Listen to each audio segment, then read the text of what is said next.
Iconic moment in American history brought to life in the new book, Fighting the Night, Iwo Jima, World War II and a Flyer's Life, tracking his parents' journey and his father's wartime service as a night fighter pilot.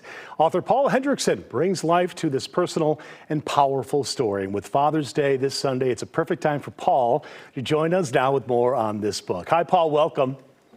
Thank you, Patrick. Thanks for having me. So glad to have you here. In this book, you chronicle your father's upbringing in Depression-era Kentucky, raised in a devoutly Catholic family who at 25 years old would fly a fighter plane in the Pacific for 75 harrowing missions.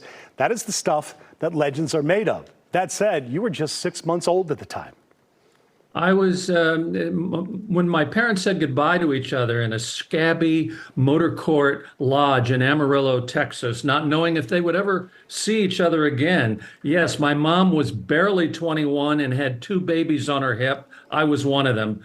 And my dad was 25. They said goodbye to each other that morning. That's a photograph from my baby book. That's the motor lodge in Amarillo, Texas. And this is the best years of their lives. You know, that cliche we speak of the greatest generation, yes. My parents are part of that. And that's my dad's airplane, the Rita B, named after my mom. He is, that's so sweet, too. He's right, such a handsome man right out of Central Casting. This book has been described as beautiful, poignant, an investigation into the heart, the sky of father and son's relationship. Certainly high praise, but in your words, why did you write this book and what did you learn? Well, thank you so much. I mean, that's a really important question. I think it's a son's quest to know his father. I mean, how many sons listening to this moment, and maybe you, Patrick, want to deeply know their father? I knew my father for 59 years, and in another way, didn't know him at all. Like so many sons, I've spent large swaths of my life trying to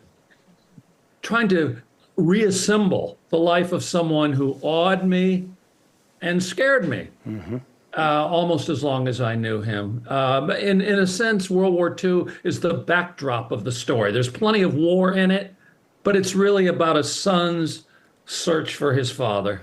You know, oftentimes young men say, I'm not going to be that guy. I'm not going to be like my father. But as the years pass, you come to see and realize, I am that guy. I am like my father. Is that true? Gosh. That's so beautifully said. I sometimes look at my hands and I say, those are my dad's hands. My dad had knobby farm boy hands. You mentioned Kentucky. He grew up on a sharecropper's farm in the 1930s in Western Kentucky. No electricity, no indoor plumbing. He was a farm boy in hayfields, but I didn't have that kind of life. But my own hands now are turning into my dad's hands. That's the truth. So when you would talk to your dad about his time in conflict, in battle, would he go into great detail? But oftentimes I have found that World War II or combat vets, they really don't want to do that kind of stuff. Sir, you are right on the money. He talked elliptically. Not more than 5 or 6 times in all those years I ever knew him. Was I able to bring him out? And I'm an old reporter. I'm a Washington Post guy. An old Washington Post guy. One of my consuming regrets, I'm haunted by all that I don't know about my father and why I didn't try to bring him out more. But I think what you said is spot on. That generation did not wish to talk about it. They were reticent about it. They didn't want to revisit it. Oftentimes, I should say, some have survivor's guilt. There was a gentleman who I lived next door to. He's a World War II, a Normandy vet, and I only got him to talk about it once. And he said, you know, what I gathered from that conversation was, I'm one of the lucky ones. So many others did not make it here. My dad's, the heroes are all dead in a sense. My dad said to me once, well, really, Paul, I didn't do that much in the war. And I said, but you were there, Dad. And he paused and he said, yes, I suppose that's so. And once I began retrieving his records, because if I didn't get him to talk about it very much, I was able to get his full military file. This is, for whatever difficulties we had as a father and son, this is still an American hero in my book. We appreciate your thoughts and, of course, your father's service and your mother's sacrifices.